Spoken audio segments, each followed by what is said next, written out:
Assalamualaikum warahmatullahi wabarakatuh. Perkenalkan, kami dari kelompok 3 mata kuliah Ilmu Kealaman Dasar.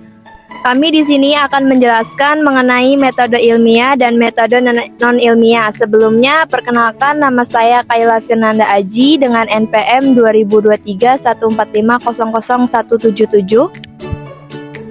Perkenalkan, nama saya Muhammad Sofia Romdoni dengan NPM 2023145054. Perkenalkan, nama saya Meliana Aulia Damayanti, NPM saya 2023145169. Baik, langsung saja ke penjelasannya.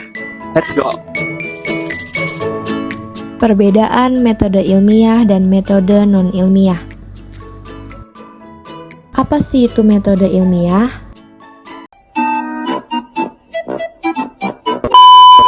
Metode ilmiah merupakan pendekatan sistematis yang digunakan dalam penelitian ilmiah untuk memecahkan masalah dan menemukan pengetahuan baru.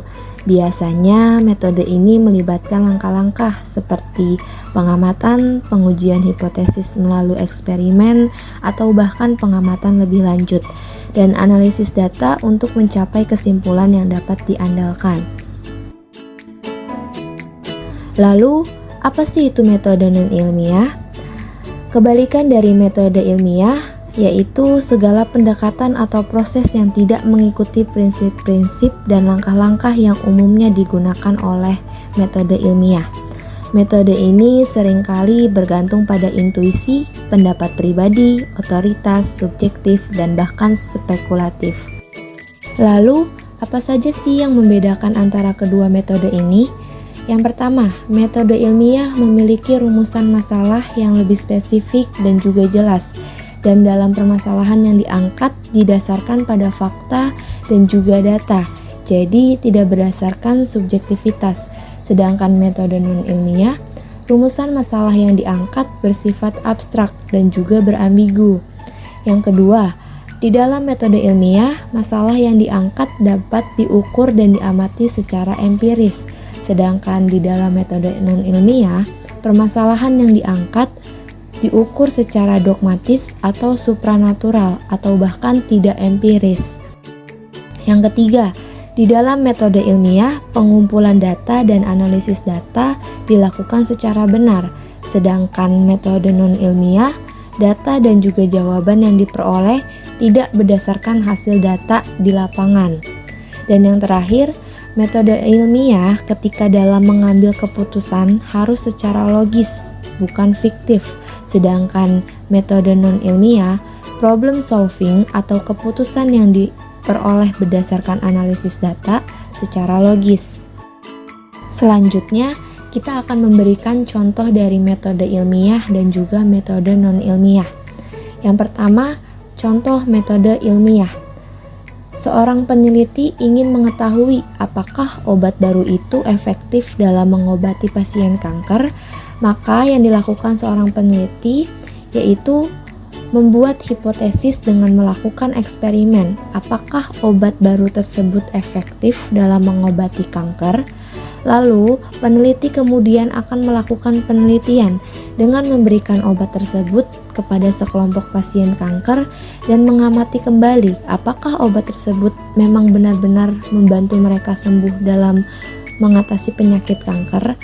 Jika memang obat tersebut terbukti efektif, maka peneliti dapat menarik kesimpulan bahwa obat tersebut memang efektif dalam mengobati kanker. Contoh metode non-ilmiah.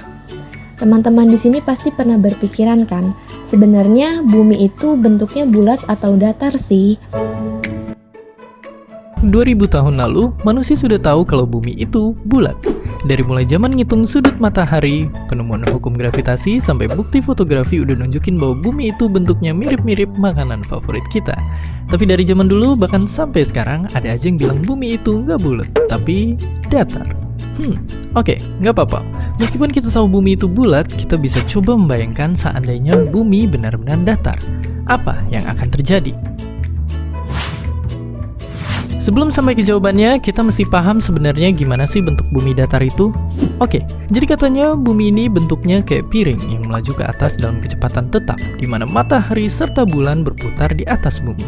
Nah, kalau ini terjadi, maka di dunia bumi datar itu, gravitasi, gerhana matahari dan bulan, bahkan teori heliosentris tidaklah berlaku. Tapi tetap, kalau berandai-andai bumi itu datar, apa yang akan terjadi? Jawabannya banyak hal. Beda sama bumi bulat, bentuk bumi yang datar bikin gravitasi jadi fiksi. Karena sifatnya yang menarik ke pusat gravitasi, seharusnya benda sebesar bumi itu bentuknya bulat. Bayangin ini kayak mainan lilin yang kita tekan pakai 2 tangan, pasti lilin itu akan jadi bulat. Nah, kalau nggak ada gravitasi, benda jadi melayang-layang, atmosfer nggak lagi menyelimuti bumi, langit pun jadi gelap, nggak ada cuaca, nggak ada oksigen, sinar matahari menyerang, dan akhirnya tidak akan ada kehidupan di muka bumi. Sungguh menyedihkan. Tapi oke, jika seandainya masih ada gravitasi, efeknya adalah orang-orang yang tinggal di tepi bumi akan kerepotan. Karena semakin ke pinggir, daya tarik gravitasi akan membawa benda-benda ke pusat bumi. Efeknya, orang-orang di tengah bagian bumi akan merasa baik-baik saja. Tapi semakin ke pinggir, rasanya kayak naik-naik ke puncak gunung. Bangun-bangunan pun bakal miring ke arah pusat bumi. Begitu juga tumbuhan, air, dan bahkan kalau kita main bola, bolanya bakal susah banget ditendang. Dua hal tadi cuma sebagian dari banyak perbedaan yang terjadi jika bumi datar. Seperti nggak ada lagi zona waktu, bintang di langit yang akan terlihat sama, nggak ada pergantian musim, dan banyak hal lainnya. Tapi dari situ sekarang kita tahu bentuk bumi yang datar itu sulit dibuktikan. Jika kita mampu membuktikan pada dunia dengan cara ilmiah bahwa bentuk bumi itu datar, pastinya itu pun akan menghebohkan dunia. Namun kebanyakan yang ada hanyalah suatu versi kisah yang memberikan bukti tidak ilmiah yang tak bisa dipertanyakan.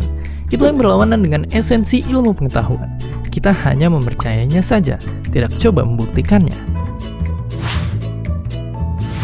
Jadi dengan kondisi itu kita bisa menyimpulkan bumi nggak berbentuk datar. Pada akhirnya ilmu pengetahuan hanya bisa menerima fakta yang dibuktikan lewat eksperimen dan di sisi lain menolak apa yang nggak terbukti kebenarannya.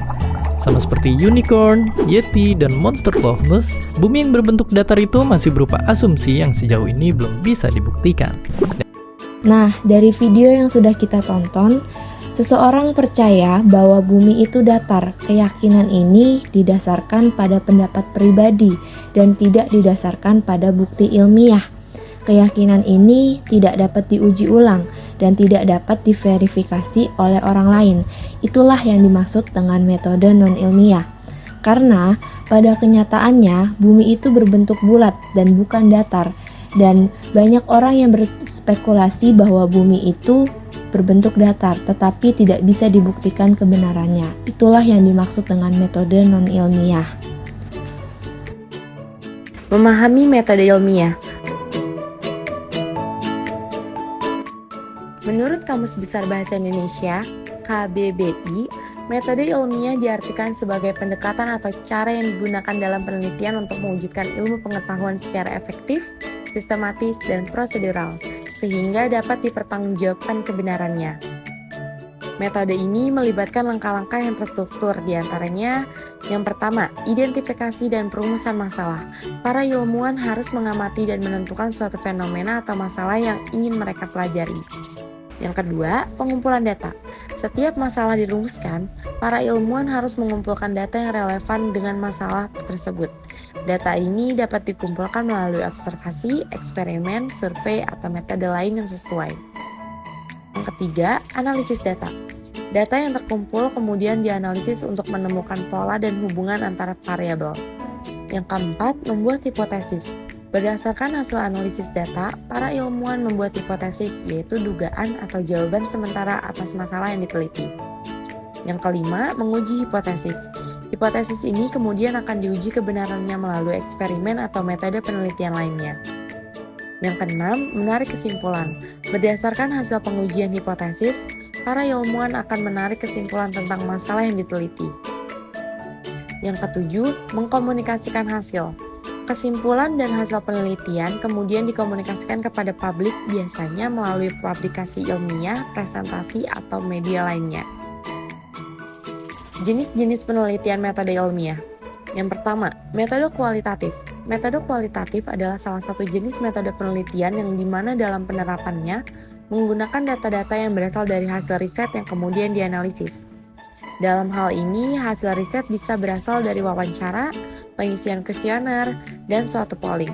Oleh sebab itu, metode kualitatif merupakan metode yang berasal dari sudut pandang partisipan.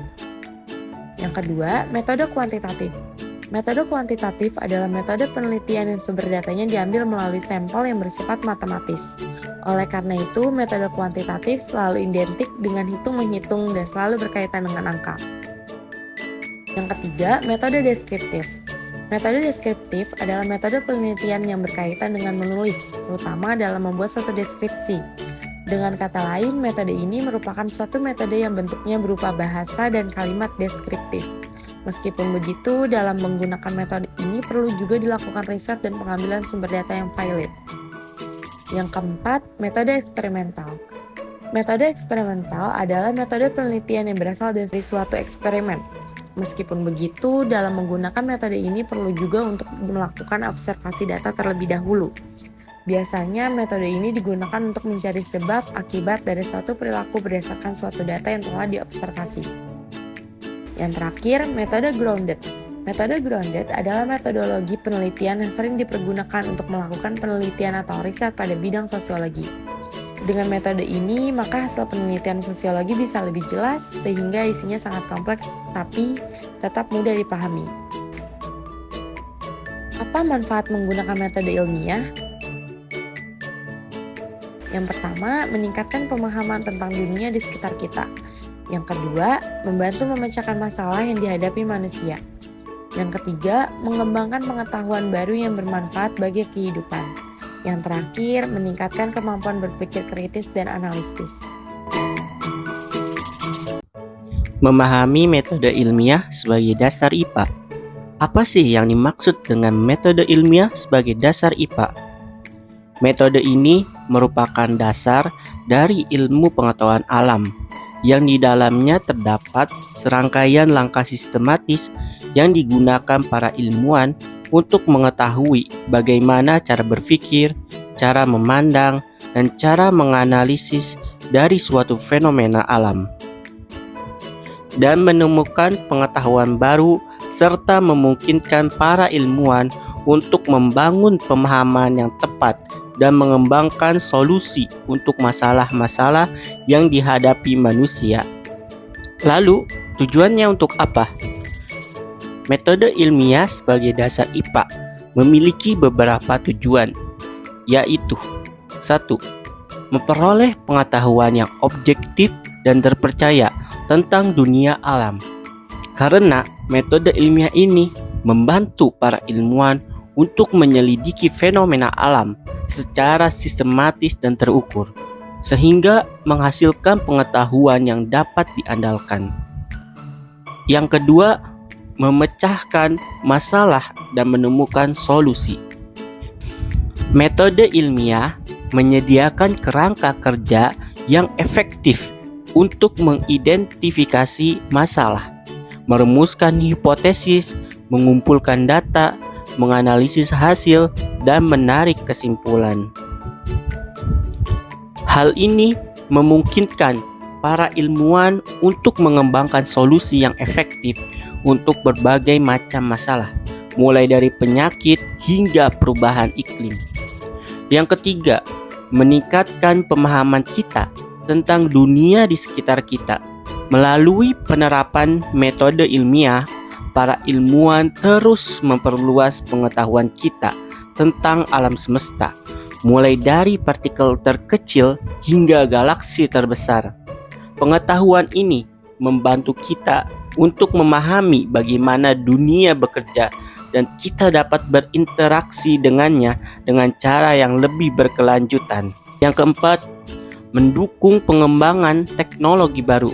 Pengetahuan dan pemahaman yang diperoleh melalui metode ilmiah merupakan dasar bagi pengembangan teknologi baru, karena teknologi dapat meningkatkan kualitas hidup kita dalam berbagai aspek seperti kesehatan, komunikasi, dan transportasi.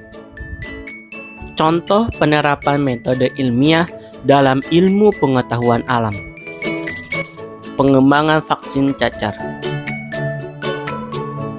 Edward Jenner merupakan orang yang berhasil mengembangkan vaksin cacar dengan menggunakan metode ilmiah. Dia mengamati bahwa orang yang pernah terkena cacar sapi tidak akan terkena cacar air. Dia kemudian merumuskan hipotesis bahwa virus cacar sapi dapat digunakan untuk melindungi orang dari cacar air. Dia merancang eksperimen untuk menguji hipotesisnya dan menemukan bahwa vaksin cacar sapi memang efektif dalam melindungi orang dari cacar air. Penemuan Jenner ini kemudian membantu memberantas penyakit cacar air. Jadi, kesimpulan penjelasan dari materi kita adalah metode ilmiah merupakan suatu cara sistematis yang digunakan oleh para ilmuwan untuk memecahkan masalah yang dihadapi.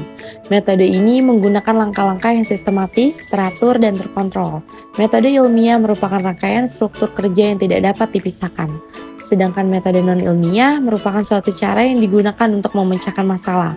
Namun, dalam pemecahan masalah tersebut hanya berdasarkan pada pendapat atau anggapan dari para ahli pikir atau dari para penguasa yang dianggap benar. Padahal anggapan itu belum tentu dapat dibuktikan kebenarannya. Ilmu pengetahuan alam adalah ilmu yang sistematis dan dirumuskan, yang berhubungan dengan gejala-gejala kebendaan dan didasarkan terutama atas pengamatan dan induksi. Sedangkan Noakes di dalam bukunya Science in Education menyatakan bahwa IPA adalah pengetahuan teoritis yang diperoleh dengan metode khusus. Kedua perbedaan di atas sebenarnya tidak berbeda. Memang benar bahwa IPA merupakan suatu ilmu teoritis, tetapi teori tersebut didasarkan atas pengamatan percobaan-percobaan terhadap gejala-gejala alam. Betapapun indahnya suatu teori dirumuskan, tidaklah dapat dipertahankan kalau tidak sesuai dengan hasil-hasil pengamatan atau observasinya.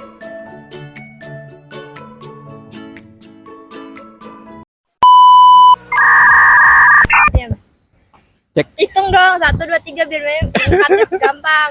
1, 2, 3. 1, 2, 3. Assalamualaikum warahmatullahi wabarakatuh. 1, 2, 3.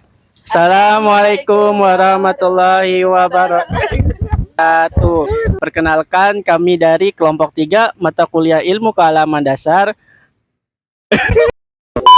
Ramdhani dengan MPM 2023 14 5005 94.